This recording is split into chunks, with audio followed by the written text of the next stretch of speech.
اب معاملہ یہاں تک پہنچ گیا ہے کہ آج ہم اس زمانے میں اس دور میں ہیں کہ اگر کہیں پر بھی کوئی بھی مندر پھوٹی ہے، ٹوٹی ہے ہندوستان میں، تو لوگ بغیر کسی جھجک کے، بغیر کسی ہچکچاہٹ کے کہہ دیتے ہیں کہ یہ اورنگزیب نے توڑ دیا۔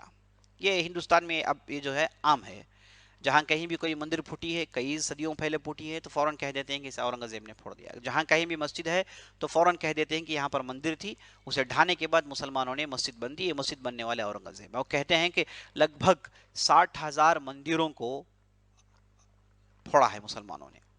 اور اس کے بعد اورنگزیب کے تعلق سے کہتے ہیں کہ یہ اس وقت تک کھانا نہیں کھاتے جب تک کہ ایک 100 سے لے کر 200 ہندوؤں کو یہ قتل نہیں کر دیتے، یا پھر اس سے بڑی تعداد، یا پھر انہیں مسلمان نہیں بنا لیتے، تب جا کے یہ اپنے دسترخوان میں بیٹھ کر کھانا کھاتے ہیں۔ ایسی بہت ساری بہکی بہکی باتیں، بے بنیاد باتیں اورنگزیب کے تعلق سے لوگوں نے عام کر کر رکھا ہے، اور اس کے پیچھے انگریزوں کا بھی بہت بڑا ہاتھ ہے۔ انگریزوں نے اورنگزیب کے اندر جو شریعت کی پابندی اور دین کی جو ہے زبردست جو پابندی تھی، اسے انہوں نے چھیڑ کر انہوں نے ہندوؤں کو ورغلایا۔ اصل میں ہندو اور مسلمانوں کے درمیان پھوٹ ڈالنے والے، آپس میں انہیں لڑانے والے مذہب کے نام پر وہ تھے انگریز۔ یہ ہم سب جانتے ہیں، اور ہر ہندو اور ہر مسلمان جانتا ہے کہ دراڑ ڈالنے والے یہی انگریز تھے۔ لیکن افسوس کی بات یہ ہے کہ ان دراڑوں کو سمجھ کر، ان دراڑوں کو بند کرنے کی کوشش نہیں ہوتی، بلکہ ان دراڑوں کو اور پھیلا کر اور کشادہ کر کے اور دشمنی کو بڑھانے کی بات آج کل ہندوستان میں ہو رہی ہے عزیز دوستو، جبکہ سب کو معلوم ہے کہ اس کے پیچھے انگریز کا بہت بڑا ہاتھ ہے۔ لیکن افسوس، جب کسی بھی قوم وہ اگر علم کا ساتھ چھوڑ دے، علم کے راستے پر چلنا چھوڑ دے، اور کٹر پن کو اپنے اندر لا لے، بربریت کو اختیار کر لے، خون خرابوں کو اپنا شیوا بنا لے، وہ ان لوگوں کے اندر وہ نصیحتیں کام نہیں کرتی، ایسی قومیں بہت جلدی برباد ہو جاتی ہیں۔ تو افسوس، ایسی چیزوں کو لے کر اورنگزیب کو ہمیشہ سے بدنام کرنے کی کوشش کی گئی۔ اب چلیے بعض ہندو رائٹرز جنہوں نے اچھی اچھی کتابیں لکھی اور اورنگزیب کی طرفداری کی، اس تعلق سے چند باتیں سن لیجیے۔ سب سے پہلے میں آپ کے سامنے پیش کرنا چاہوں گا پروفیسر جادو ناٹ۔ انہوں نے تاریخ اورنگزیب کے نام سے کتاب لکھی ہے، اس میں انہوں نے اورنگزیب کے تعلق سے بہت اچھی باتیں لکھی ہیں۔ انہوں نے کہا، حالانکہ کتاب میں بہت جگہ ایسی غلطیاں ہیں جنہیں ہم غلطیاں ہی کہیں گے، جس کی درستگی کی ضرورت ہے، لیکن بہت سارے مقامات کتاب کے اندر اچھے بھی ہیں، انصاف پر مبنی بھی ہیں۔ تو ایک جگہ جادو ناتھ لکھتے ہیں، ان کا نام جادو ناتھ سرکار بنگال کے تھے، اورنگزیب کی تاریخ ہندوستان کے 60 سال کی نہایت شاندار تاریخ ہے، اور انہوں نے کبھی بھی ہندوؤں کو جبرن مسلمان نہیں بنایا، اور کسی بھی ہندو کو امن کی حالت میں قتل نہیں کیا، یعنی غیر ضروری کسی بھی ہندو کو ہندو ہونے کی وجہ سے قتل نہیں کیا گیا تھا۔ یہ حالانکہ جادو ناتھ سرکار ایسے رائٹر ہیں جنہیں سمجھیے کہ مقبولیت حاصل ہے، سب پڑھتے ہیں انہیں۔ اور اسی طریقے سے میں آپ کے سامنے پی سی رائے، انہوں نے بھی ایک کتاب لکھی ہے اورنگزیب کے متعلق، اس میں انہوں نے صاف صاف کہہ دیا کہ شیواجی کے متعلق کہتے ہیں کہ اس کا مقصد ہندو دھرم کا احیاء اور وہ مغلوں کے خلاف جد و جہد کا رہنما تھا، جو کہ غلط بات تھی۔ یعنی شیواجی جو تھے وہ بھی اپنے مذہب کے لیے نہیں لڑتے تھے، وہ ہندو دھرم کو دوبارہ زندہ کرنا، ہندو دھرم کے وہ کوئی بہت بڑے آقا یا پیر یا پھر پیشوا رہنما نہیں تھے، وہ ایک بادشاہ تھے، مراٹھاؤں کے بادشاہ تھے۔ وہ اپنے پاس کئی ایسے مسلمان تھے جو ان کے فوج میں تھے، اور ان کے جو دادا تھے وہ خود مسلمانوں کے بعض پیروں کے بہت بڑے معتقد تھے، اور وہ جو پیر صاحب کا نام جی تھا، تو انہوں نے اپنے لڑکوں کے نام میں جی جی رکھا، شیواجی، اور جتنے بھی آپ دیکھیں گے شریف جی بعض ان کے جو ہے نام بھی ہیں۔ تو اس طریقے سے یہ کہتے ہیں کہ یہ مذہب کے نام سے اورنگزیب کے زمانے میں جو شیواجی تھے اورنگزیب کے زمانے میں تھے، تو مذہب کو لے کر جہاں کوئی بھی لڑائی نہیں ہوئی، بلکہ جتنی بھی لڑائیاں ہوئی قبلی لڑائیاں تھی، قومی لڑائیاں تھی، بستیوں کے لیے لڑائیاں تھی، سرپرستی اور بادشاہی کی لڑائیاں تھی، کہیں پر بھی مذہب کو بنیاد بنا کر کسی نے نہیں لڑا، نہ اورنگزیب نہ شیواجی نے۔ تو یہ بہت اچھی بات تھی۔ اور اس کے بعد ایک مشہور رائٹر جن کا نام تارا چند ہے، انہوں نے ہندوستان کی تاریخ میں بہت کچھ لکھا ہے، تو بہت اچھے انداز سے کہتے ہیں کہ بعض لوگ یہ سمجھتے ہیں کہ اورنگزیب کی پالیسی مذہب کو پھیلانا تھا، یعنی اسلامی مذہب کو پھیلانا تھا اور ہندو مذہب کو پیچھے ڈھکیلنا تھا، بعض لوگ یہ سمجھتے ہیں۔ جبکہ اورنگزیب کی تاریخ پڑھتے ہیں تو کہتے ہیں کہ ہم کو یہ بات معلوم ہوتی ہے کہ ان کے پاس ایسی کوئی پالیسی نہیں تھی، ان کی پالیسی حکومت چلائے، بہترین انداز سے ایڈمنسٹریٹ کریں، یہی ان کی پالیسی تھی. کسی بھی ایک مذہب کو دبا کر ایک دوسرے مذہب کو آگے کرنا ان کی پالیسی میں یہ بات نہیں تھی. تو میں نے آپ کے سامنے بعض ہندو رائٹرز کی مثالیں دی ہیں جو کہ مشہور رائٹرز ہیں. تو انہوں نے اپنی کتابوں میں صاف صاف کہہ دیا کہ اورنگزیب ایسی طبیعت کے آدمی نہیں تھے. اور اورنگزیب کے تعلق سے یہ بھی مشہور ہے کہ یہ مندروں کو پھوڑا کرتے تھے. جبکہ ہم جتنے بھی مندریں ان کے زمانے میں پھوڑی گئیں ان کا آپ ان کی ایک لسٹ آپ نکالیں گے تو 2 ایسے مندریں نظر آتی ہیں جہاں اورنگزیب کے حکم پر پھوڑی گئی، اور کئی ایسی مسجدیں ہیں جنہیں اورنگزیب کے حکم سے ڈھایا گیا. کئی مسجدیں ہیں. تو مسجد ہو کے مندر، ان کے پھوڑنے کے پیچھے کچھ نہ کچھ ایک ریزن تھا. کوئی پولیٹیکل ریزن، کوئی دوسرا ریزن ہوا کرتا تھا جس کی وجہ سے وہاں کے عوام کی طرفداری کے ساتھ، وہاں کی جو عوام تھی ان کی حمایت کے ساتھ ایک کام ہوتا تھا. مثال کے طور پر وارانسی میں ایک مندر کو پھوڑا گیا تھا اورنگزیب کے حکم پر، لیکن اس مندر کو جب پھوڑا گیا تو مندر کو پھوڑنے کے لیے ساتھ دینے والے وہاں کے دوسرے ہندو راجپوت بادشاہ تھے اور دوسرے ادھر کے پجاری تھے جنہوں نے اورنگزیب سے کہا کہ پھوڑا جائے. تو اس کے بعد اورنگزیب نے پھوڑا، لیکن ان تمام چیزوں کو دبا کر صرف یہ کہا جاتا ہے کہ اورنگزیب نے وارانسی میں ایک مندر کو پھوڑ دیا. اس مندر کو پھوڑنے کے پیچھے کہا جاتا ہے واقعہ کہ اورنگزیب اپنے لشکر کے ساتھ وہاں سے گزر رہے تھے تو وہاں کے جو لوکل راجا تھے انہوں نے اورنگزیب سے کہا کہ آج ہمارے یہاں تہوار ہے، ہمارے رانیاں ندی میں جاتی ہیں نہانے کے لیے، اسنان کرنے کے لیے، تو آپ 1 دن 2 دن کے لیے رک جائے. تو اورنگزیب نے فوراً ان کی دعوت پر لبیک کہا اور رک گئے. اب ہوا یہ کہ جب رانیاں نہا کر واپس آ رہی تھی تو ایک رانی گم ہو گئی. تو ادھر ادھر تلاشی ہوئی لیکن کچھ پتہ نہیں چلا. تو بات یہ اورنگزیب کو پہنچی تو اورنگزیب نے فوراً اپنے اہم عہدیداروں کو حکم دیا کہ جائیں، جا کر فوراً تلاش کر کے نکالیں. تو وہ پورے فل فلج تلاش میں اترتے ہیں تو آخری میں سراغ ملتا ہے کہ کسی ایک مندر کے اندر کچھ آوازیں آ رہی ہیں نیچے سے. تو اورنگزیب نے فوراً حکم دیا کہ دیکھیں کیا ہے. جب ادھر گئے تو دیکھیں کہ اوپر ایک مورتی رکھی ہوئی ہے اور نیچے سے آوازیں آ رہی ہیں. تو مجبوراً مورتی ہٹانا پڑا. تو دیکھا کہ اس کے نیچے تہ خانہ ہے، نیچے راستہ جا رہا ہے. تو جب لوگ راستے میں داخل ہوئے نیچے جا کر دیکھے تو ادھر رانی کو پاتے ہیں جن کے ساتھ عصمت ریسی ہو گئی تھی. اور اس کے بعد آس پاس کے جتنے بھی جو بھی پجاری اور جو بھی بادشاہ تھے، چھوٹے چھوٹے جو بھی بادشاہ تھے، انہوں نے اورنگزیب سے مطالبہ کیا کہ جس نے بھی کیا اسے سخت سزا دینی چاہیے. تو اورنگزیب نے فوراً چیک کیا تو معلوم ہوا کہ کوئی سوامی جی تھے جن سے یہ غلطی ہوئی. اور اس کے بعد لوگوں نے کہا کہ یہ مندر اب یہ ناپاک ہو گئی ہے، اب یہاں پر مندر رکھنا مناسب نہیں ہے. تو اس لیے ان لوگوں کے کہنے پر اس مندر کو ڈھایا گیا تھا. ایسے ہی ہوا ہے. اورنگزیب کے تعلق سے آپ دیکھیں گے تو یہ ان کے زمانے میں جتنی بھی بڑی بڑی مندریں تھیں ان کے لیے انہوں نے وقف کیا. متھرا کی ایک مشہور مندر تھی، آج بھی ہے. آج بھی وہاں کے جو ذمہ دار ہیں ان کے پاس اورنگزیب کے دستاویز ہیں جس میں اورنگزیب نے ان کے لیے وقفیں کی ہیں بہت ساری جگہ. اور جو لوگ مندر چلاتے ہیں ان لوگوں کے لیے بھی جگہوں کو اورنگزیب نے دیا. اور اسی طریقے سے جمنا کنارے اکبر نے ایک بہت بڑا قلعہ بنا تھا اور اس کے بغل میں ایک بہت بڑی مندر بنی گئی تھی. اس مندر کو چلانے کے لیے باقاعدہ اورنگزیب کے پاس سے وقفیں دی گئی، پیسے دیے گئے اور آخری زمانے تک یہ چیزیں انہیں پہنچتی رہی جو آج بھی پہنچ رہی ہیں. تو ایسے جو ہے اسی طریقے سے ہم دیکھتے ہیں کہ الہ آباد کے پاس بھی ایک بہت بڑی جگہ ہے جو مندروں کے لیے وقف کیے تھے. تو ایسے آج بھی دستاویز موجود ہیں. آج یہ دستاویز فارسی زبان میں آج بھی موجود ہیں. لیکن جن لوگوں کو فتنہ پسند ہے وہ ایسی چیزوں کو ہمیشہ چھپاتے ہیں اور چھپا کر ہمیشہ اس چاہے جو بھی حقیقت ہو لیکن وہ اپنے فتنے کو اور اپنے جو ہے پولیٹیکل پارٹی کو آگے بڑھانے کے لیے ایسی چیزیں کرتے رہتے ہیں. جو حقیقت شناس ہیں، حقیقت کو جانتے ہیں، انہیں معلوم ہے کہ حق کیا ہے. تو عزیز دوستو، یہ واقعات ہیں، ان کے ذریعے سے ہم کو اچھی طریقے سے معلوم ہو جاتا ہے کہ اورنگزیب پر یہ ساری چیزیں تہمت کی تھی. تو چلیے آگے بڑھتے ہیں. اورنگزیب کے زمانے میں جو بہت ہی اہم ایک کام ہوا وہ یہ کہ یہ علماء کو اپنے قریب رکھتے تھے. ان کے پسندیدہ بعض علماء تھے جنہیں وہ ہمیشہ اپنے پاس رکھتے تھے. ان میں سب سے پہلے محمد میر زاہد ایک بہت بڑے عالم گزرے ہیں جو ان کے سمجھیے کہ خاص مشیر تھے اور ان کے آس پاس عام طور پر ہوا کرتے تھے. اور نمبر 2 درجے پر مولانا محب اللہ بہاری تھے جنہیں اورنگزیب اپنے پاس رکھا کرتے تھے، جن کے بہت بڑی عزت ان کے دل میں تھی.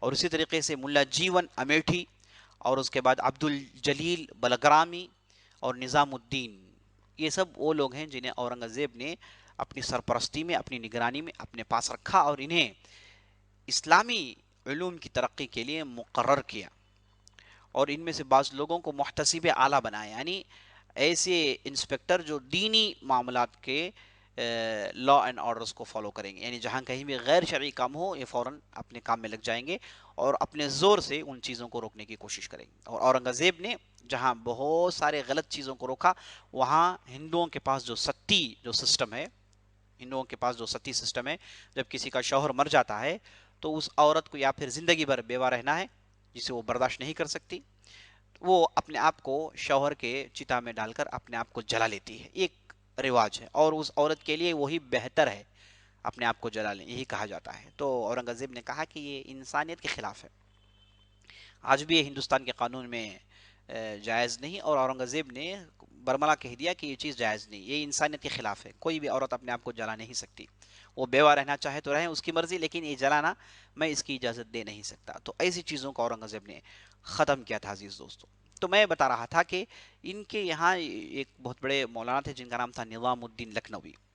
انہوں نے بہت ساری کتابیں لکھی جنہیں اورنگزیب نے سلیبس میں شامل کیا، اور یہ جو سلیبس جو بنا اسے کہتے ہیں درس نظامی، جس میں علوم اسلامیہ کے اہم علوم کی اہم کتابیں ہیں جنہیں آج بھی سارے ہندوستان اور پاکستان میں مدارس میں ان کتابوں کو پڑھایا جاتا ہے.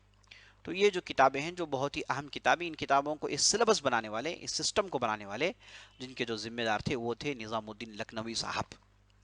اور یہ ان کے جو لڑکے ہیں جن کا نام عبد الحی لکھنوی، جو مدراس آئے، اور ان کا لقب بحر العلوم تھا. یہ مدراس آئے تھے، آج بھی مدراس میں ان کی مزار پائی جاتی ہے. اور جب تعجب کی بات یہ ہے کہ یہ جو عبد الحی جو لکھنوی تھے، انہوں نے کتاب لکھی ہے جس کا نام رسالت توحید. اس میں انہوں نے توحید کو اجاگر کیا، اور بہت بڑے شریعت کے پابند تھے. لیکن آج جو ہو رہا ہے ان کے مزار پر، شاید وہ زندہ ہوتے وہ بھی ان چیزوں سے راضی نہ ہوتے. تو یہ جو نظام الدین جو تھے، انہوں نے درس نظامی لکھی، اور درس نظامی میں جو بھی سلیبس میں جو بھی کتابیں رکھی گئی، اس سے اورنگزیب ہر کتاب کے تعلق سے علم رکھتے تھے اور ان چیزوں کو پڑھ چکے تھے، اور ان کی نگرانی میں سمجھیے کہ یہ درس نظامی کا پورا کام ہوا. اور اس کے ساتھ ساتھ اس میں درس نظامی میں پوری کتابیں نظام الدین لکھنوی کی نہیں تھی، بعض کتابیں ان کی تھی، اور بعض کتابیں میر زاہد اور ملا محب اللہ بہاری کی بھی شامل تھیں. ان کے ذریعے سے پورا سسٹم بنا جو آج بھی یہ سسٹم چلا آ رہا ہے. اور اس میں بہت ساری خوبیاں بھی ہیں، لیکن بعض ایسی چیزیں ہیں جنہیں ضروری ہے بدل دیا جائے. اور اس میدان میں اس سے بہتر کتابیں آ گئی ہیں، اس میدان میں اس سے بہتر کاوشیں، محنتیں، ریسرچز ہو گئے ہیں. بہرحال ایک الگ موضوع ہے. اب چلیے ہم فتاوی عالمگیریہ کے تعلق سے سنتے ہیں. فتاوی عالمگیریہ ایسی فتووں کی کتاب ہے، سمجھیے کہ جو آج ہندوستان میں مذہب حنفی یا پھر جو بھی اسلامی علوم سے تعلق رکھتے ہیں ان کے لیے ایک بہت ہی مستند فتویٰ ہے. اصل یہ جو کتاب لکھی گئی، علماء کی کمیٹی بلائی گئی، اور اس کمیٹی کے صدر تھے شیخ نظام الدین، انہیں صدر بنایا گیا، اور ان کے ماتحت ہندوستان کے ہر گوشے سے بڑے بڑے علماء کو بلایا گیا، اور ان کی سرپرستی، ان کی نگرانی میں اس کتاب کی ترتیب ہوئی. اصل میں اس پوری کتاب کو نہیں لکھے، بلکہ جو بھی فتوے تھے ان کو فقہی ابواب پر ترتیب دے کر انہیں جمع کیا گیا تھا، اور باقاعدہ ہر فتوے میں ریسرچ ہوتا تھا. اور یہ کام 8 سال میں مکمل ہوا، اور اس کام پر حکومت جو خرچ کی اس زمانے میں 2 لاکھ روپے، آج کے حساب سے سمجھے عزیز دوستو 25-30 کروڑ تو ہوں گے، واللہ عالم، لیکن 2 لاکھ روپے اس زمانے کے خرچ ہوئے، تب جا کے یہ بہترین کام پائے تکمیل کو پہنچتا ہے.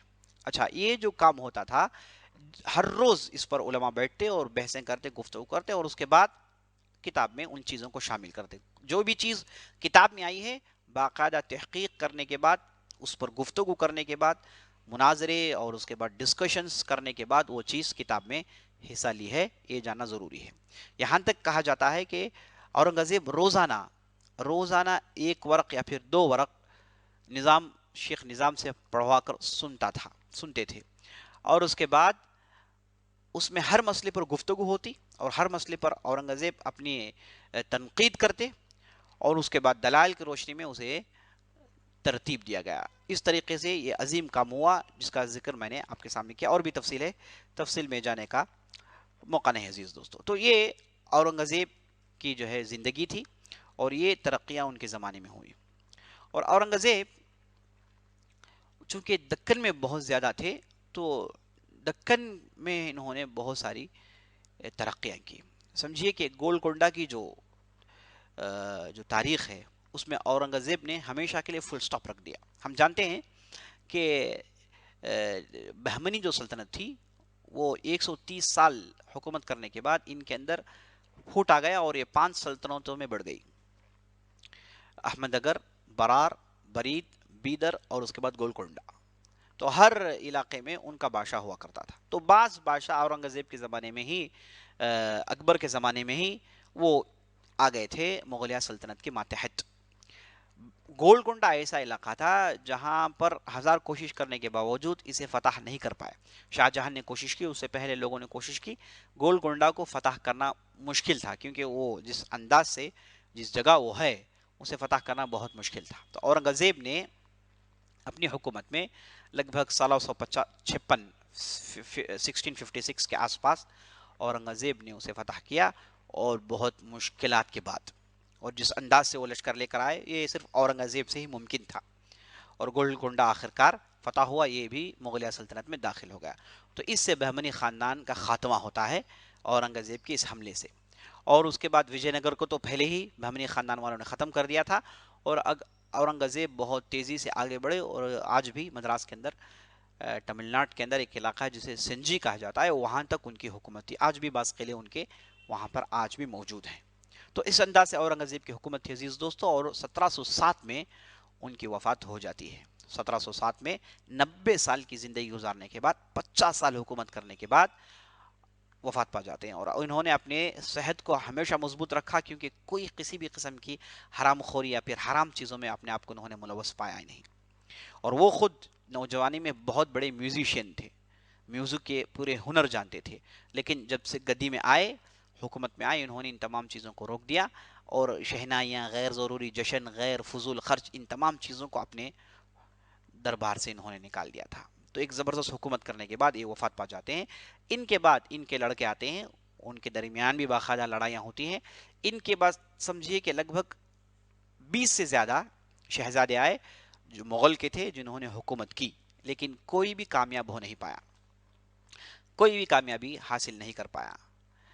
اورنگزیب کے بعد مغلیہ سلطنت کا عروج زوال میں بدل جاتا ہے. اورنگزیب کے بعد مغلیہ سلطنت کا سورج غروب ہو جاتا ہے. اس کے بعد ہم نے صرف آپس میں لڑائیاں دیکھی اور ایک تنظیم کے ساتھ ایک مضبوط حکومت ان کے اولاد نے قائم کرنے سے اپنے آپ کو مجبور سمجھا، کر نہیں پائے. بہت سارے آئے، خاص طور پر محمد شاہ ایک آئے اور اعظم شاہ آئے، لیکن کسی سے بھی وہ کام نہیں ہو سکا جو کام ان 6 باپوں نے کر دکھایا تھا. تو یہ جو اورنگزیب تک کا جو زمانہ ہے، آپ لگائیے حساب، 1555 سے لے کر اورنگزیب کی وفات تک 1707، لگ بھگ یہ زمانہ تھا جو انتہائی عروج کا تھا. تو اورنگزیب کے بعد ان کے جو دوسرے لڑکے آئے، معظم شاہ، ان کی بھی حکومت کے بعض حصے آپ اورنگزیب میں جوڑ لے سکتے ہیں. تو اس اعتبار سے 1725 تک آپ حساب لگائیں، 1555 سے لے کے 1725 تک یہ عروج کا زمانہ تھا. اور 1725 سے لے کر یا پھر 1726 سے لے کر 1857 1857 تک یہ مغلیہ دور تھا، لیکن زوال کا دور تھا. کمزور بادشاہ تھے، خود مختار ہو گئی تھی بہت ساری ریاستیں. جوناگڑھ ہو گیا، دوسرے علاقے بنگال ہو گیا اور دوسرے علاقے ان کے ہاتھوں سے چلے گئے. اور ایسا بھی کبھی دور آیا کہ بادشاہ صرف لال قلعہ میں حکومت کر پا رہا تھا. اور ایسے نکمے بھی آئے بعض میں سے جن کا نام تھا محمد رنگیلا. یہ صاحب نام میں خود دیکھیے، محمد رنگیلا، پتہ نہیں نام کیسے پڑ گیا. یہ ہمیشہ عیش و عشرت میں مصروف رہتے تھے. حکومت کو انہوں نے ہوا میں چھوڑ دیا تھا جس کی وجہ سے بہت جلدی برباد کر دیے گئے. تو یہ اس سے جو ہے 1857 میں حکومت پر زوال آتا ہے. ان کے جو آخری بادشاہ تھے جن کا نام تھا بہادر شاہ ظفر، جنہیں انگریزوں نے قید کیا اور اس کے بعد رنگون پہنچا دیے اور رنگون میں وہ قید خانے میں آخری سانس لیتے ہیں.